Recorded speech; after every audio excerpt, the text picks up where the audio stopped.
You ever notice how some neighborhoods change, but not for the better? How the peace you once cherished turns into a battlefield of petty rules and power-hungry people? Before I start this story, I want you to tell me in the comments, have you ever been falsely accused of something by a neighbor or HOA? How did you handle it? And if you're new here, make sure to subscribe, because the stories we cover on this channel help people stand up to unfair treatment every single day. Now, let me take you into this one. The morning it all began was nothing out of the ordinary. The sun rose gently over Maple Glen, a quiet suburban neighborhood where most homeowners had lived for decades. You could still see kids' chalk drawings on the sidewalks, faint from years of rain. You could still hear the old wind chimes from Mrs. Taylor's porch, the same ones she'd hung back in '92. It was the kind of place where people waved from their driveways and remembered each other's birthdays. But Maple Glen wasn't the same once Karen became HOA president. She wasn't long-time Maple Glen. She wasn't raised on the block, didn't watch the trees grow taller every year. No, she arrived 3 years ago with the kind of energy that made you check your mailbox twice a day for violation notices. She had a sharp bob haircut, a pastel floral blazer, and a clipboard that seemed surgically attached to her arm. And her eyes, always scanning for something to control. On this particular morning, I had just poured myself a cup of coffee and settled into my porch chair, the same chair I built with my own 2 hands 20 years ago, sanded smooth and stained with a walnut finish. My oldies radio played softly on the side table Frank Sinatra, low enough that only the birds probably heard it. But to Karen, apparently it was a weapon of mass disturbance. Her shadow stretched across my porch like a storm cloud as she marched up, clipboard ready. "Good morning," I said politely, lifting my mug. She didn't respond to the greeting. She never did. Instead, she tapped her pen aggressively against her clipboard. "Your radio is too loud. Residents have complained." I looked around. No one was even outside, and my radio was barely above a whisper.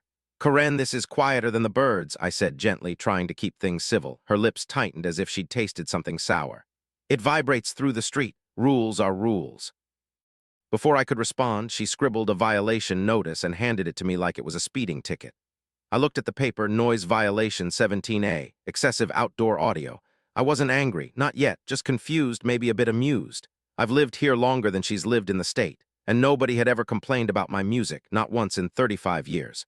But Karen walked off fast like she'd accomplished something big. I turned off the radio anyway. I didn't want trouble, not yet. 2 days later, it happened again. I was sweeping my driveway, just sweeping, when I heard the sound of Karen's shoes marching across the pavement. "You're causing disruptive, scraping noises," she said, flipping open her clipboard. I blinked at her. "It's a broom." "Exactly, and you're disturbing residents." "I'm disturbing the pavement," I muttered under my breath, but she already had the violation slip half filled out. Noise Violation 18C, Repetitive Outdoor Abrasive Sound. This time the frustration hit deeper, because something felt off. No one, and I mean no one, had complained about my broom in decades. The elderly neighbors across the street, who I've been bringing soup to every winter, gave me a sympathetic look through their window. Karen wasn't enforcing rules. She was targeting me. That night, I walked down to the community center for the HOA meeting.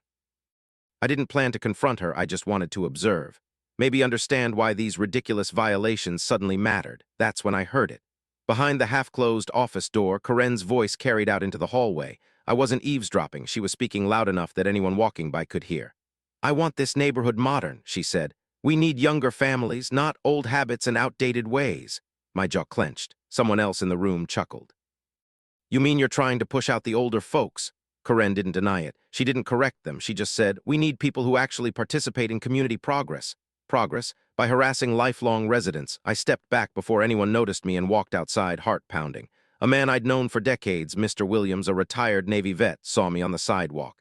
"You heard it too, didn't you?" he asked. I nodded. He sighed heavily. "They got me last week." Said my rocking chair was creating rhythmic disturbance. I've been sitting in that same chair for 20 years. "Is she trying to force people out?" I asked. "It's obvious," he replied. That night I couldn't sleep. Not because of the violations, but because of the principle. This was our neighborhood. We built it. We lived through storms, recessions, and the loss of loved ones here. We raised children here. We planted trees here. And now someone who hadn't even been around long enough to learn our names wanted to sweep us out like dust under a rug. The next morning, I decided I would not be caught off guard again. I downloaded a decibel meter app on my phone. Simple, but effective. If she wanted to accuse me of noise, I'd have the evidence to prove otherwise, and I didn't have to wait long. 3 days later, I was pulling weeds quietly in my flower bed when she arrived again, waving her clipboard like a victory flag. You're making disruptive yard noise, scratching, scraping. Karen, I said firmly, standing up. Before you write anything, hold on. I pulled out my phone and showed her the decibel level. It was 42. Normal conversation is around 60. She froze just for a moment, then her eyes narrowed. That app isn't accurate, she snapped. You can download the same one, I said calmly. She didn't answer. Instead, she spun around and walked off fast, almost tripping over her own heels. That was the moment I realized she wasn't going to stop. And if I wanted justice, I'd have to gather everything, every violation, every recording, every interaction. Because one day this would all be brought before someone who could actually hold her accountable. And little did I know that day would come sooner than anyone expected. A police car would be involved, a courtroom would fill with neighbors, and Karen's face would turn the color of her blazer when the truth came out. Before we continue, let me ask you, would you fight back or stay quiet if someone targeted you like this? Comment below, and remember to subscribe if you want part 2 tomorrow. I didn't wake up the next morning planning to fight an HOA president. No one ever does. But sometimes life pushes you into a corner and you either stay quiet or you stand up, and honestly, I'd spent enough years staying quiet. Older audiences know exactly what I mean, the years when you swallow frustration just to keep the peace. But this wasn't peace. This was targeted harassment. Before I continue, tell me in the comments, do you think HOAs go too far nowadays? And don't forget to subscribe, this story only gets more intense. 3 days after the decibel meter incident, things took a strange turn. I woke up, made my usual cup of coffee, and opened my front door. Another violation notice sat on my welcome mat. Noise violation 21B. Early morning disturbances detected. Early morning disturbances. All I did was open a door. I looked around to see if Karen was lurking behind a tree with binoculars, but the street was empty. Maple Glen always looked peaceful at sunrise. For a second, a tiny, irrational thought crept in. Was she watching me through a window? The idea seemed ridiculous, but with Karen, nothing seemed impossible anymore. I walked over to Mr. Williams' house. He was trimming his hedges quietly as always, but he gave me a knowing look the moment he saw the red violation slip in my hand. Another one? He asked. She says I disturbed the neighborhood this morning. He chuckled without humor. I got one last week for excessive breathing sounds while sitting on my porch. I stared at him. Breathing. Apparently it echoed. We both shared a tired laugh, the kind people share when the situation is too absurd to process. Listen, he said, lowering his voice. You're not the only one she's targeting. She hit the Taylors, the Ramirez couple, and even old Martha down the corner. Anyone over 55 seems to be on her list. So it's age discrimination, I said. It's something, that's for sure. That night, I decided to attend another HOA meeting. Not to argue, not yet, but to gather more information. I brought a notebook and my phone, prepared this time. The meeting room was already filling up. A few familiar neighbors nodded at me, giving the kind of sympathetic smiles you'd give someone going through a tough time. Karen stood at the head of the table, fixing her stack of paperwork like she was preparing for battle. As we begin, she announced, I want to address some ongoing issues concerning noise complaints from certain residents. Then she looked right at me, not subtly, not professionally. Direct eye contact. Certain residents, she repeated, seem to believe they are exempt from community standards. A murmur spread through the room. I opened my notebook and started writing calmly. That irritated her even more. She continued, we will now be enforcing noise rules more strictly, especially in cases where outdated habits disrupt the modern expectations of our community. There it was again. That word she loved, modern. After the meeting, as the crowd thinned, I approached the table. Not to argue, simply to ask what time these disturbances were supposedly recorded. Karen, I said politely, could you tell me what time these early morning noises were documented? She smirked. The HOA doesn't have to reveal that information. Actually, legally they do, but I didn't argue, not yet. Instead, I said, well, I'll need to check my door camera footage. Her face tightened. You have cameras? Yes, I replied. Is that an issue? No, she snapped quickly, too quickly. Of course not. She grabbed her clipboard and left the room faster than I expected. Something wasn't right. She didn't want me checking my cameras, and the moment I got home, I realized why. I pulled up the outdoor camera footage from that morning, and there it was time-stamped, clear as daylight, 3:42 a.m. Karen walked up my driveway, no noise, no flashlight, just her, creeping quietly like a thief. She placed the violation slip on my door, then took out her phone and recorded a short video of my perfectly silent porch as evidence. My stomach dropped. She was manufacturing violations. The next morning, I printed the footage screenshots and placed them in a folder. I wasn't going to confront her yet. I wanted more evidence. But fate didn't wait for me. 2 days later, something unbelievable happened. At 7:15 a.m., I was watering my garden when I heard raised voices across the street. Karen was yelling at Mr. and Mrs. Ramirez. "You can't run a leaf blower at this hour," she snapped. The Ramirez couple didn't even own a leaf blower. They were watering their roses. "That's just the sprinkler motor," Mrs. Ramirez shouted back. "It's disruptive," Karen yelled. I had my phone in hand and hit record instantly. Karen stormed off the sidewalk and walked straight into their property without permission. She grabbed their sprinkler timer and shut it off. "You can't touch our property." Mr. Ramirez protested. "You're endangering the neighborhood tranquility," she shouted. Neighbors peeked out of windows. One called, "Karen, stop it." But she didn't. She kept yelling until someone, I still don't know who, called the police. When the police car pulled up, Karen tried straightening her blazer as if she were the victim. "Officer," she began, "these residents are violating," but the officer held up a hand. "Ma'am, we're here because you reportedly trespassed and caused a disturbance." Her jaw dropped. For the first time, Karen had no words. I approached carefully, keeping my phone recording openly. Not hiding it, not provoking, just documenting. The officer turned to me. "Did you see what happened?" "I did," I said, "and I have it on video." Karen spun toward me with eyes full of fire. "You're stalking the neighborhood with cameras." "On my own property," I replied calmly. The officer cleared his throat. "Ma'am, please step back." She did, reluctantly, muttering about old people with old toys under her breath. The officer took statements, mine, the Ramirez family, and 2 other neighbors who saw her trespass. Karen grew more agitated, waving her arms dramatically. "This is a misunderstanding. These people are exaggerating because they fear change." The officer remained professional. "We'll make an official report. Please refrain from entering others' property again. This is a warning." A warning. And judging by the look on her face, Karen wasn't used to being warned by anyone. But I knew this wasn't over. It was the beginning of something much bigger. Karen wasn't going to let this go. She doubled down. And I had a feeling the next move she made would be aimed squarely at me. Before I continue to part 3, let me ask, if you were in my shoes, would you involve the police sooner or wait like I did? Tell me in the comments, and make sure you're subscribed so you don't miss the next part. The day after Karen got her warning from the police, Maple Glen felt different. People were watching her now, not scared, not silent, but alert. For years, she controlled the neighborhood with that clipboard, but now residents whispered to each other. Windows opened when she walked by. Folks finally saw what she really was. Still, a woman like Karen doesn't retreat. Bullies rarely do. She didn't show her face for 2 days, which honestly worried me more. Silence from Karen was scarier than confrontation. It meant she was planning something, and she was. Before I get into it, drop a comment telling me, do you think bullies get worse when they're challenged? And if you're enjoying the story so far, hit that subscribe button. On the 3rd morning, I opened my front door and froze. A large envelope sat on my mat. HOA legal notice, formal action initiated. I opened it slowly. Inside was a letter accusing me of repeated noise violations harassing the HOA president, aggressive surveillance practices, meaning my door camera, recording residents without permission, creating a hostile atmosphere for younger families. It also claimed I owed over $1,100 in HOA penalties and must appear at a hearing in 2 weeks. I stood there staring at the paper, feeling my hands tremble with frustration. Harassing the HOA president. Karen wasn't just escalating, she was rewriting reality. I grabbed my folder of evidence, videos, screenshots, timestamps. Then I walked across the street to talk to Martha, the 82-year-old woman who had lived here the longest. She opened the door slowly. "Oh, sweetheart, I figured she'd come after you next."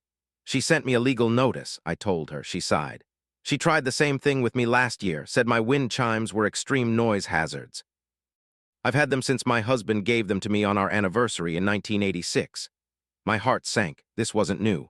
Karen had been targeting older residents quietly. She just picked the wrong one this time. After talking with Martha, I visited the Ramirez couple, Mr. Williams, the Taylors. All of them had their own stories. All had been scared to fight back, but after the police incident, they were done staying silent. "We'll testify," Mrs. Ramirez said. "We'll stand with you," Mr. Williams added. For the first time, I didn't feel alone. The next week, I recorded everything, not aggressively but carefully, just documenting. Every time I gardened, cleaned, or relaxed, I kept timestamps. Karen didn't approach me, but I saw her passing by my house slowly, almost stalking, jotting something down each time. And then the night came. I woke up around 1:30 a.m. to a strange sound outside, like rustling. I peeked through the blinds. A figure in a hoodie stood near my fence, not moving, just standing. Cold rippled through my chest. I grabbed my phone and opened the camera feed. The figure turned and disappeared behind a tree. I called the non-emergency police line. An officer came, checked the area, but the person was gone. When the officer left, he said, "If this continues, consider filing a harassment report." I nodded, thanked him, and went inside. The next morning, I checked my camera footage again. A small clip had been corrupted the moment when the figure turned. Someone had tried to jam the signal, but they failed. I still had part of the video. I didn't need to see the person's face to know who sent them. And then came the HOA hearing. It was held in the community center, same room as the meetings, but this time the entire neighborhood seemed to show up. Some sat in chairs, others stood against the walls. Karen sat at the head table wearing a deep blue blazer and her signature tight smile. The vice president began. Today we review noise complaints and harassment claims against resident. I have evidence, I said calmly. Karen stiffened. I placed my folder on the table and slid it forward. I have timestamps of every alleged violation. I have decibel readings showing my property stays quieter than normal conversation. I have video proof showing the HOA president trespassing on my property at 3:42 a.m. to manufacture violations. A gasp rippled through the room. Karen shot up from her chair. That footage is manipulated. I didn't raise my voice. I didn't argue. I simply connected my phone to the projector and hit play. There she was on the screen, walking quietly onto my porch in the dead of night. Neighbors whispered in shock. Karen's face turned pale. The vice president blinked. Karen, is this? That's not. This is taken out of context, she stammered. Then explain why you were recording my silent porch at 3 a.m., I said. Silence. Dead, suffocating silence. Then Mr. Williams stood. This man is not the problem. Karen has been harassing us for years. Mrs. Ramirez stood too. She trespassed on our property last week. The police warned her. Soon half the room was speaking over one another, sharing their experiences. Finally, the vice president had to slam the gavel. This is serious, he said. We may need to contact the county mediator. Karen pointed at me, shaking with anger. You're trying to ruin this community? No, I said softly. I'm trying to save it. Her eyes burned with fury, the kind that comes from losing control. The vice president sighed. We're pausing all actions against this resident until we conduct an external investigation. Karen slammed her folder shut and stormed out of the room. Everyone watched her leave. But something inside me knew Karen wasn't finished, and the next move she made would drag the entire neighborhood and the police back into the conflict. Before we move to part 4, tell me in the comments, do you think Karen will retaliate, or will the HOA finally stop her? And make sure you're subscribed, the next part gets even more dramatic. I didn't know what to expect after the police gave Karen that warning. People like her never take accountability well. They either disappear for a while or come back twice as aggressive, and I had a strange feeling. Karen wasn't the quiet retreat type. Before I dive deeper into what happened next, let me ask you something. Has anyone ever doubled down on bad behavior after being called out? Tell me in the comments. And while you're there, don't forget to subscribe. The next part of this story will surprise you. For 2 whole days, Karen vanished. No clipboard, no stomping footsteps, no dramatic gasps at rule violations. Just silence. You'd think I'd be relieved, but honestly. The quiet made my skin crawl. Karen wasn't the type to give up. She was the type to regroup. The type who sees consequences and thinks, how dare they? Not maybe I went too far. So when I opened my front door on the morning of the 3rd day and saw a large white envelope taped to the wood with blue painter's tape, her favorite, my heart sank. The label read, HOA Legal Action Notice, Immediate Response Required. I took the envelope inside and opened it carefully. Inside were 5 documents stapled neatly together. The accusations were outrageous. Repeated excessive noise disturbances, harassment of HOA president, use of surveillance equipment to intimidate board members, unapproved monitoring of community pathways, creating a hostile atmosphere for prospective homeowners. There was also a bill, total fines due, $1,178, almost $1,200, for existing quietly on my own property. There was also a summons to appear at an HOA hearing in 2 weeks, essentially a community trial. Karen wanted to humiliate me publicly. I sat back, stunned but not broken. I'd been preparing for this. I grabbed the folder containing everything I'd gathered. Videos, decibel readings, timestamp logs, witness statements, footage of her leaving violations on my door at 3:42 a.m., but something told me this wouldn't be enough. Karen had influence. She had manipulation. She had fear on her side. So I spent the next week gathering testimonies from neighbors she had bullied, and the stories were far worse than I expected. Mrs. Ramirez told me Karen once accused her of harassing the community with the sound of her washing machine. The Taylors shared that Karen tried to fine them for creaking porch steps. Mr. Williams said she threatened to ban his rocking chair from the porch because the gentle creaking wasn't modern. The more stories I collected, the more it became clear. Karen wasn't enforcing rules, she was cleansing the neighborhood of its older residents. And then the strangest night of all happened. It was 1:28 a.m., dead quiet. I woke up to a motion alert on my phone. I instinctively checked the camera feed. At first, nothing seemed unusual, just the shadow of my maple tree swaying. But then I saw it. A figure standing near my side gate, still, watching. I zoomed in. The person wore a hoodie pulled low, their face hidden. They didn't move like a teenager, the stance was rigid tense. My heart pounded. I called the non-emergency police line. An officer arrived within minutes, but the figure had disappeared into the shadows. The officer walked around my yard with a flashlight. "I don't see forced entry," he said, "but someone was definitely here. You did the right thing calling us." "I think it's related to my HOA conflict," I explained. He sighed the sigh of someone who'd seen dozens of petty neighborhood disputes escalate into insanity. "Document everything," he told me. "If anything like this happens again, ask for an official incident report." Little did I know I'd need that advice sooner than expected. The next morning, I checked my camera archive. Strangely, the clip of the figure glitching toward the camera had been corrupted. Someone tried jamming the signal, tried tampering. But they didn't succeed completely. I still had part of the video, and I recognized the posture. Karen had a distinct way of holding her arms when she stood still, tight, rigid elbows angled inward. It was subtle, but it was her. She didn't come herself, but she sent someone. That evening, word spread around the neighborhood that Karen was preparing for the hearing by going door to door, telling people I was monitoring the street like a prison guard and filming children at night. A complete lie. Fear and anger mixed in the air. Neighbors whispered in clusters. Some avoided her completely. And then came the HOA hearing. The community center was packed, not just with the HOA board, but with residents. Older folks sat in the front row. Younger families hovered near the back. Everyone could feel that something big was about to happen. Karen walked in wearing a bright red blazer, like she was arriving at a political rally instead of a meeting. Her lips were pursed, and she carried a stack of papers thicker than mine. She took her seat, lifted her chin, and said loudly, "Let's begin." She didn't know it yet, but the truth was about to crash down on her. And I wasn't standing alone anymore. Before we jump into part 4, comment below. Do you think the HOA hearing will expose Karen, or will she twist the story again? And make sure you're subscribed. The truth is about to hit hard. The room buzzed with tense energy as the HOA vice president tapped the gavel. "Order, please. Today we will address the allegations raised against homeowner." Before he finished, Karen cut in loudly. "I'd like to speak first." Her voice carried the tone of someone expecting applause. Instead, the room went quiet in the way a crowd quiets before a storm. Karen stood dramatically, flipping open her binder. "For months," she began, "this homeowner has plagued our neighborhood with noise disturbances, harassment, and surveillance designed to intimidate me and this board." People shifted in their seats. A few whispered. Even the vice president looked uncomfortable. "He has recorded me multiple times," Karen continued, "invaded privacy and created hostility that drives away new families." I felt my chest tighten, not with fear, but with anger at how easily she lied. "And on top of that," Karen added, "he has refused to pay the penalties he owes, over $1,100. She slammed a stack of papers onto the table for dramatic effect. "I recommend immediate fines and potential removal from the HOA community." That last part, a threat to push me out of the neighborhood I'd lived in for decades. The vice president finally cleared his throat. "Karen, we'll allow the homeowner to respond now." I stood and walked to the front of the room. My neighbors watched quietly, some nodding for support. "Thank you," I said. "Let's begin with the truth." I placed my folder on the table and spread out the documents.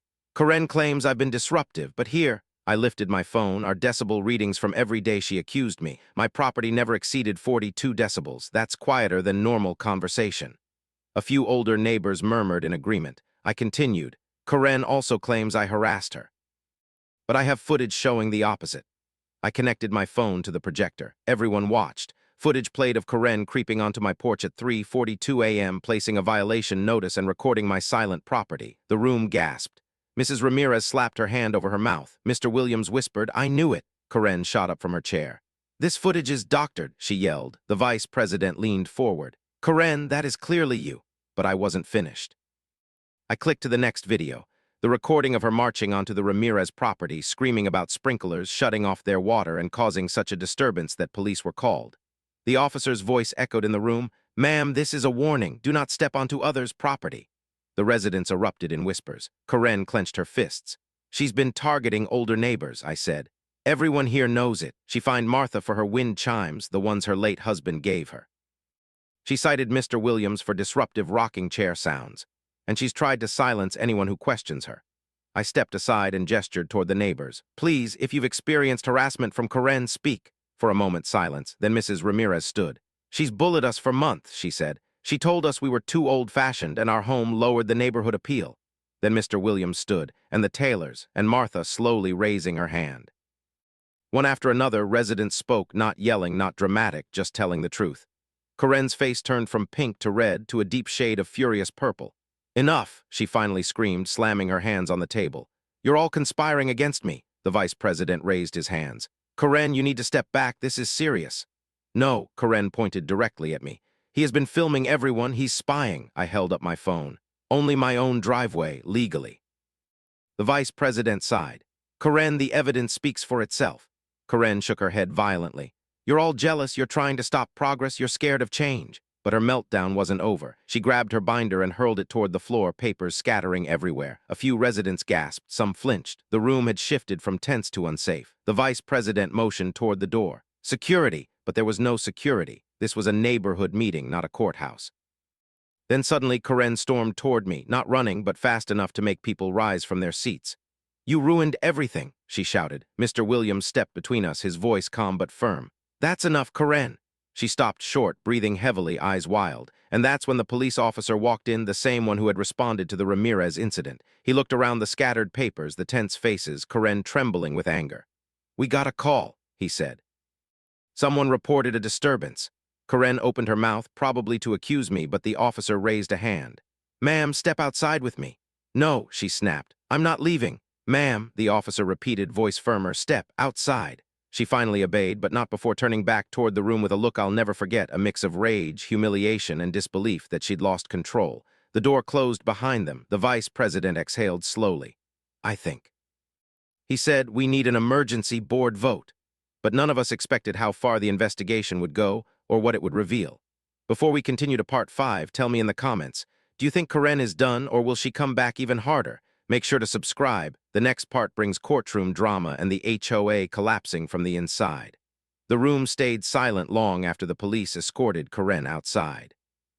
People weren't shocked that she finally snapped. Everyone had seen it coming, but no one expected it to happen this publicly. Not in front of the entire neighborhood, not in front of an officer. The vice president slowly collected himself and tapped the gavel. "All right, we need to resume. The board will now vote on whether to suspend Corinne from her duties pending an external review." He didn't even finish the sentence before several board members raised their hands. Suspension passed almost instantly, but the room still felt heavy, like we were standing inside a shaken beehive. Before I continue, tell me in the comments, do you think HOA boards should have limits on power? And while you're here, hit subscribe so you don't miss part 7. Things are about to get even more intense. As the meeting adjourned, neighbors approached me one by one. "I'm proud of you. About time someone stood up to her.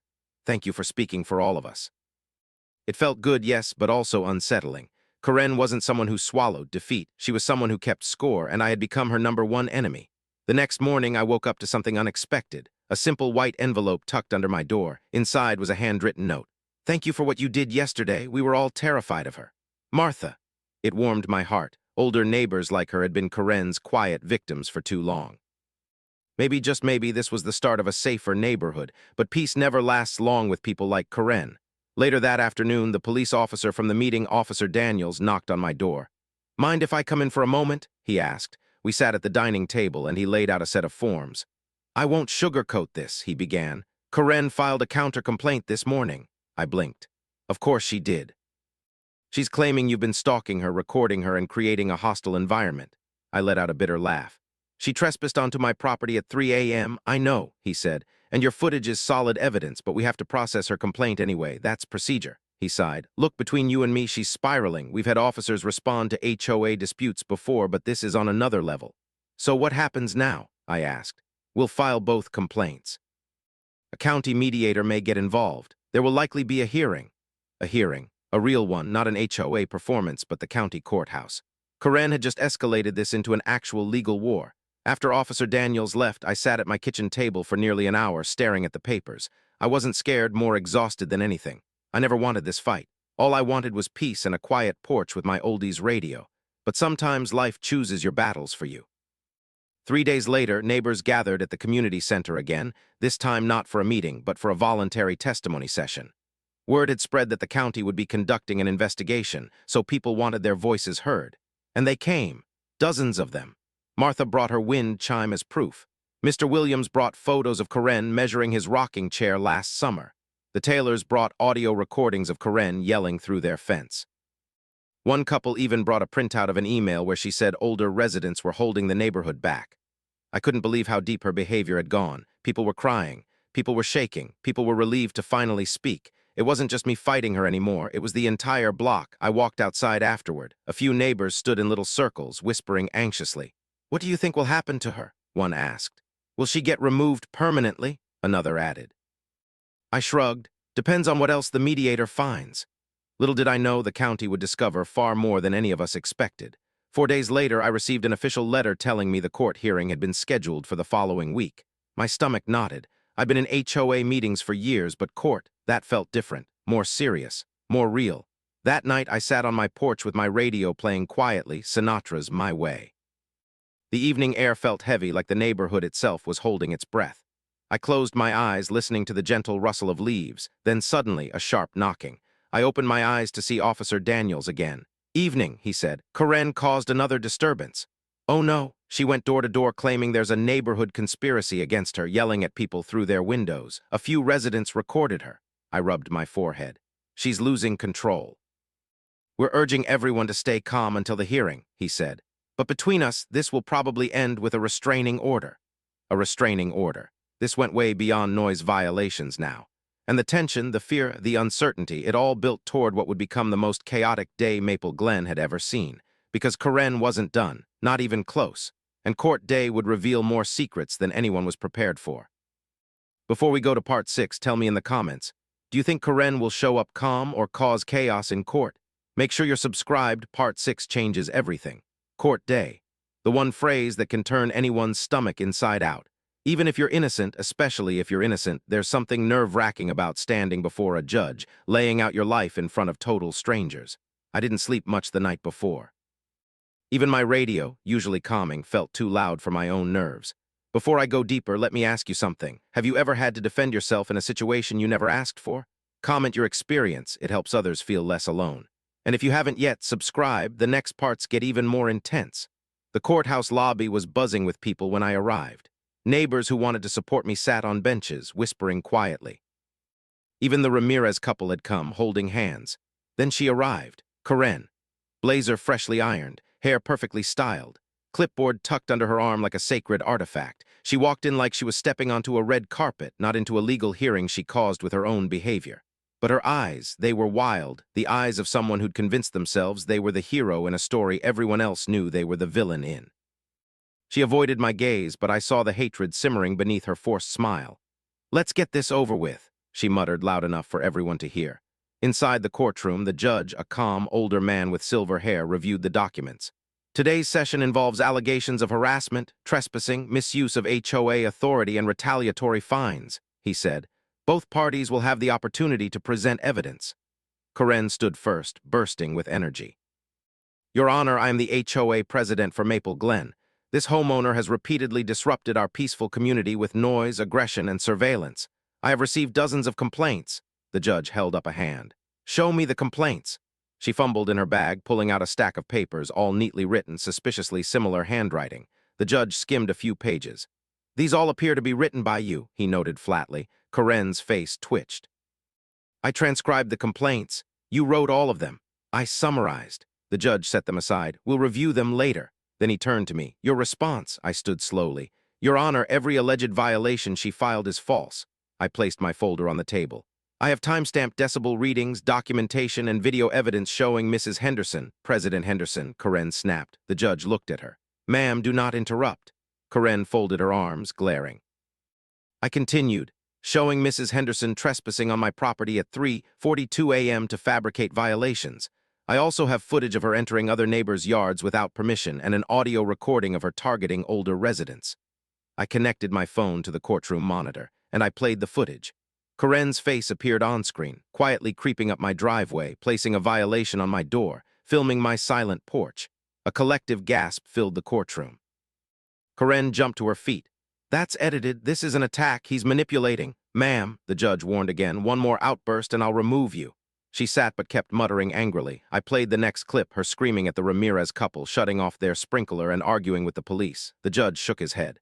"Mrs. Henderson," he said softly, "this is extremely troubling." Karen stood again, voice rising. They're all against me, they're lying. This community is full of old people trying to stop progress. That last line, the courtroom froze, every older neighbor stared in shock. The judge narrowed his eyes. What do you mean by that, Mrs. Henderson? I mean they cling to their outdated habits, they don't respect new leadership, they're too slow, too stubborn, too— Ma'am, the judge interrupted firmly. You may sit down, but she didn't, she kept ranting. I am saving that neighborhood from falling apart. I am the only one enforcing standards. Without me, it'll be a retirement village full of lazy, noisy old. Bailiff, the judge said. The bailiff approached her quickly. Karen finally dropped into her seat, shaking with fury. The courtroom felt like it was spinning. Neighbors exchanged looks of disbelief. The judge sighed heavily. This court finds substantial evidence of harassment, fabrication of violations, and abuse of authority by Mrs. Henderson. A wave of relief passed through the room, but the judge wasn't finished. Furthermore, based on witness testimony and video evidence, I am issuing a temporary restraining order preventing Mrs. Henderson from approaching the complainant and several other residents within 50 feet. Gasps echoed. And I am ordering a full investigation of the Maple Glen HOA's operations. Karen's eyes widened. This is ridiculous, you can't do that. I just did. The gavel slammed. Karen broke, right there, in front of everyone. This is fair, she screamed. I built that community, I made those rules, they need me. But the bailiff already had a hand on her arm, guiding her away. As she was escorted out, she glared at me with pure venom. This isn't over, she hissed. You'll regret this. Maybe she believed that, but she had no idea the entire neighborhood stood with me now. Outside the courtroom, neighbors hugged, clapped my back, and thanked me. You saved us. She can't hurt us anymore. She finally got what she deserved. But deep inside, something told me Karen wasn't done yet. And the HOA investigation would reveal even darker things, things none of us expected. Before we go to part 7, comment below. Do you think Karen will try to fight the restraining order, or will she scheme from a distance? And make sure you're subscribed, the next part shifts everything. The courthouse doors hadn't even fully closed behind us before neighbors started whispering, what happens now? Is she gone for good? The HOA collapse? Truth was no one knew, but the entire neighborhood felt different. Lighter, like a heavy fog had lifted, but the sky was still dark with leftover storm clouds. I walked across the parking lot, feeling both relief and unease. Karen was out temporarily, but every instinct in me said she wouldn't stay quiet for long. People like her don't accept defeat. They plot. Before I continue, let me ask you, do you think removing someone from power makes them calm down? Or come back angrier? Drop your thoughts in the comments and don't forget to subscribe so you don't miss the final parts. For the first few days after the court hearing, Maple Glen felt peaceful in a way I hadn't seen in years. Neighbors sat on porches again. People waved without looking over their shoulder for Karen's clipboard. Kids chalked up the sidewalks with drawings. Even the wind felt calmer. But that peace didn't last. 3 days later, early in the morning, I noticed something strange. A sleek black car parked near Karen's house. Not her usual SUV, this one was unfamiliar. The driver stayed inside, sunglasses on, engine running, just sitting there, watching. I recorded the timestamp and took a picture from my porch, not out of paranoia, but caution. Later that afternoon, the HOA vice president, now acting president, knocked on my door. Mind if I come in? He asked. We sat in the living room, and he rubbed his forehead like he hadn't slept. This investigation, he sighed. It's bigger than we thought. I raised an eyebrow. What do you mean? He hesitated. Karen wasn't just issuing false violations. She was misusing HOA funds, thousands of dollars redirected to personal accounts. I stared in disbelief. Are you serious? And worse, he continued, she locked us the entire board out of several accounts. The county auditor is looking into potential fraud. Fraud on top of harassment, on top of trespassing. It all made sense now. Her obsession with modernizing, her need for control, her dramatic reactions. She wasn't just abusing power emotionally, she was using it financially too. Does she know she's being investigated? I asked. She knows, he said darkly, and she's furious. Around dinner time, another unexpected visitor arrived, Officer Daniels. He looked more serious than usual. Everything all right? I asked. He shook his head. We got a call about Karen earlier today. My heart rate spiked. What happened now? She tried to confront the HOA board outside the community center, shouting, demanding access to HOA property, trying to grab documents. I exhaled. Was she arrested? Not yet, he said, but she's getting close. She violated the restraining order by getting within 50 feet of 2 residents. I shook my head slowly. She's spiraling.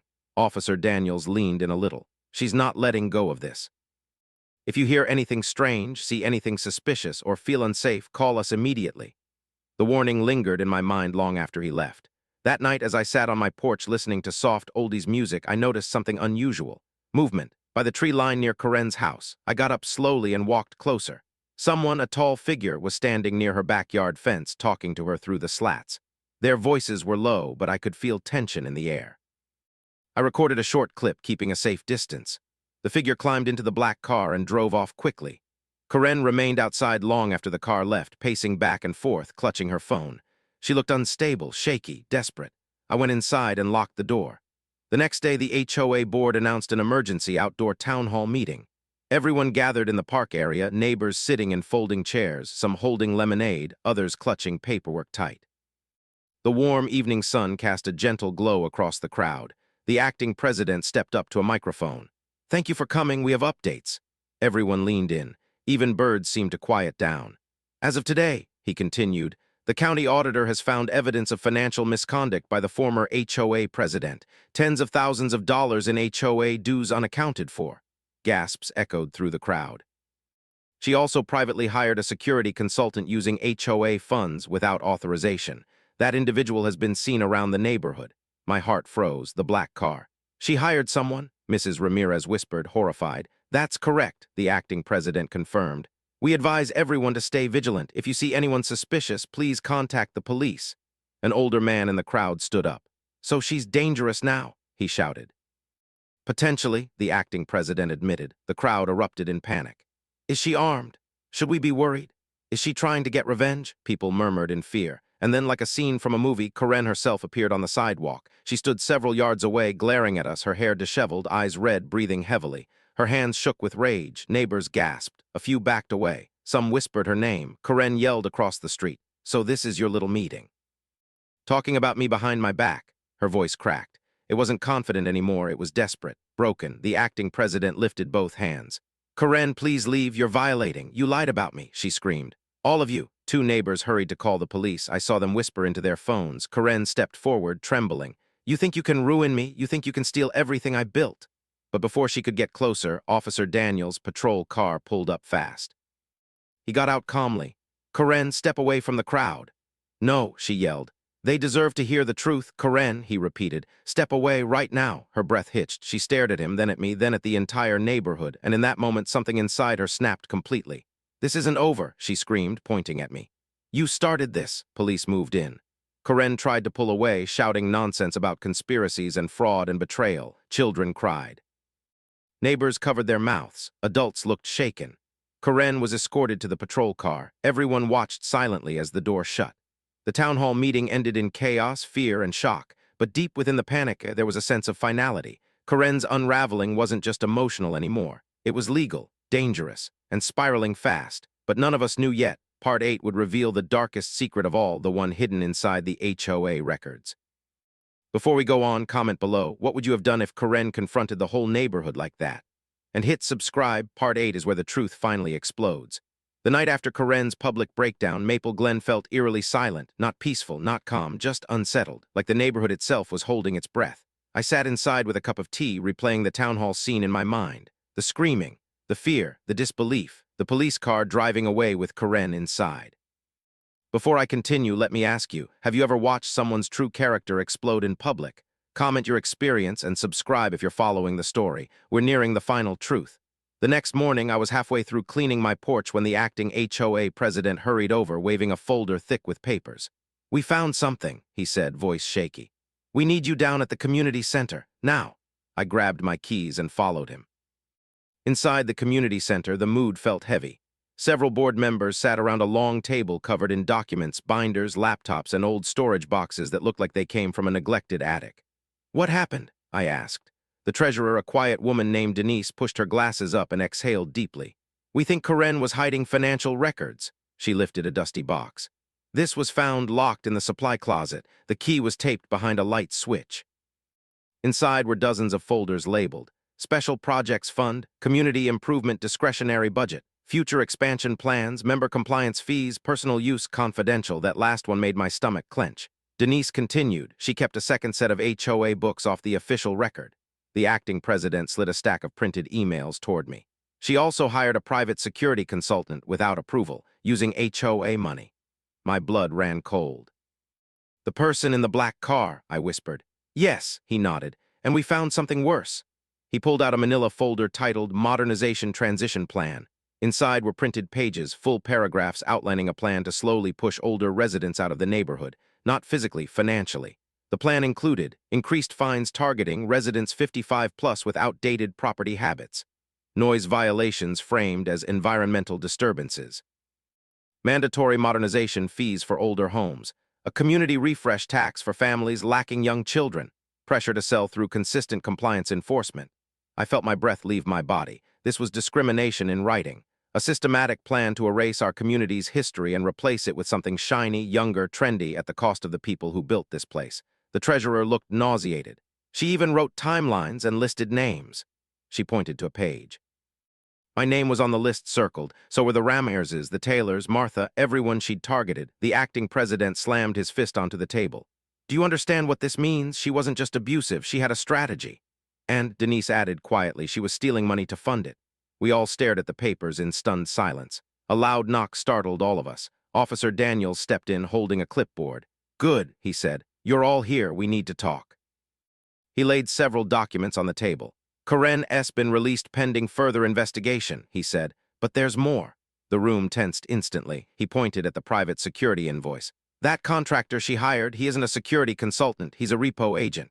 A repo agent? Denise asked. Officer Daniels nodded. Licensed to recover property and enforce involuntary evictions for delinquent homeowners. A cold chill rippled through the room.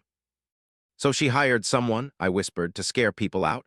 To intimidate them, Daniels said, to make them uncomfortable, maybe even to force them to sell. The acting president rubbed his temples. Oh God, Daniels continued, we're filing charges for fraud, harassment, and potential discrimination, but we need everyone's cooperation. You have it, I said firmly. From all of us, he nodded. Good, because she's not finished. The room stiffened.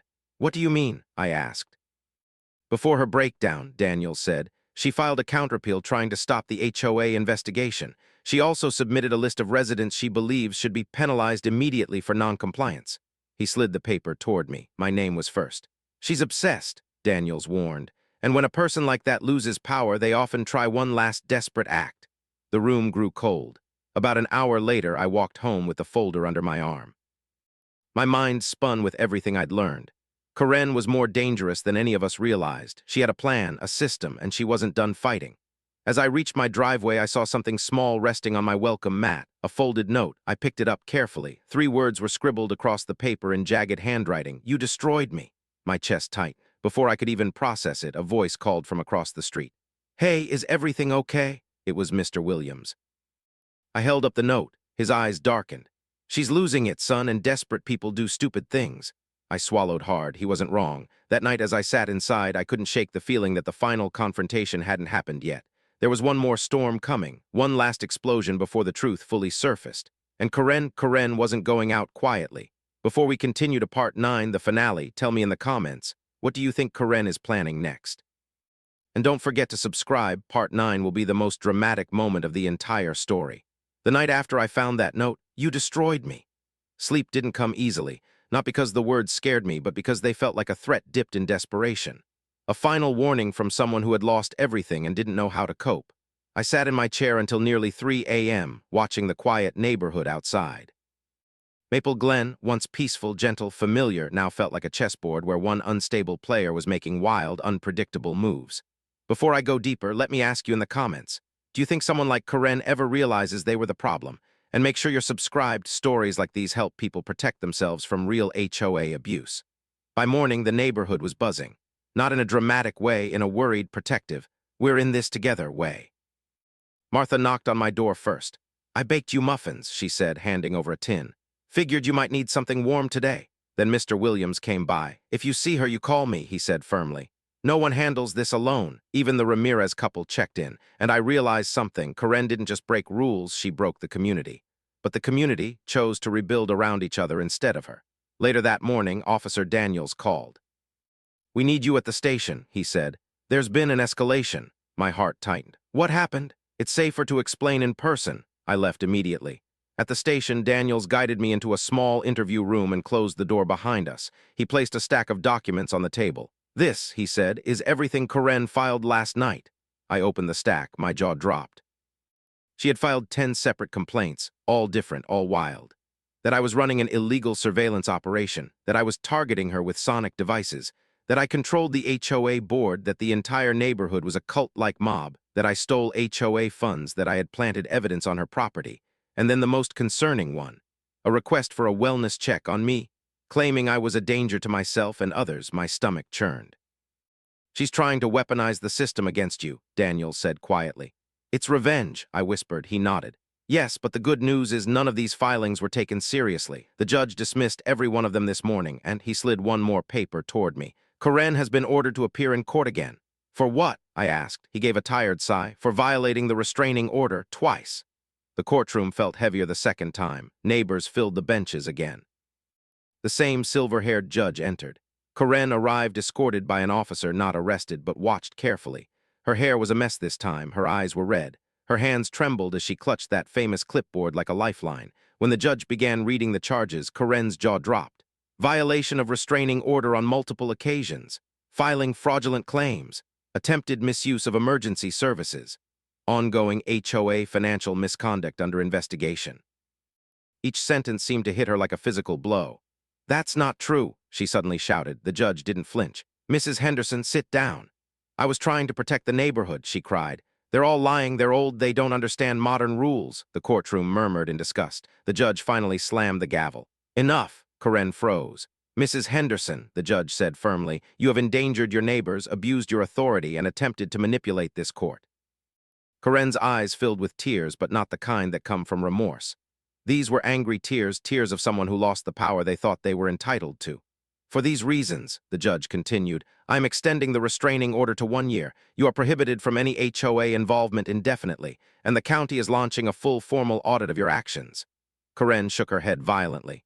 "No, no, you can't do this. This is my neighborhood," she screamed. 2 bailiffs approached her. She thrashed, she cried, she shouted every insult she could think of. "This is your fault," she screamed at me. "You ruined my life," but I didn't respond, because everyone knew the truth. Karen ruined her own life. The bailiffs escorted her out as her screams echoed through the hallway, and for the first time they faded into silence.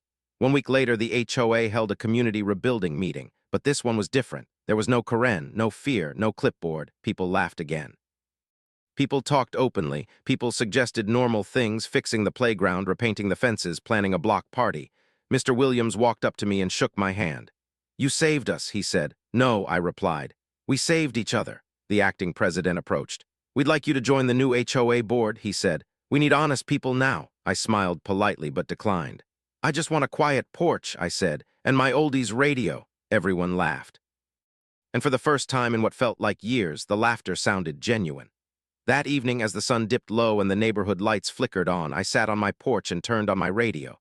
Soft music drifted into the warm air. No one complained, no one glared, no violation slips appeared. Instead, neighbors waved as they walked by, and Maple Glen felt like home again. The community wasn't perfect, but it was healing, stronger than before. And as for Karen, she moved out 2 weeks later. The for sale sign went up fast. No one shed a tear, the clipboard never resurfaced, and Maple Glen, it finally had peace again. Before I finish, let me ask you, have you ever had a neighbor or HOA nightmare like this? Share your story in the comments. We learn from each other's experiences. And make sure you subscribe for more real, dramatic, justice-filled stories like this one. Because sometimes, doing the right thing doesn't just save you. It saves an entire community.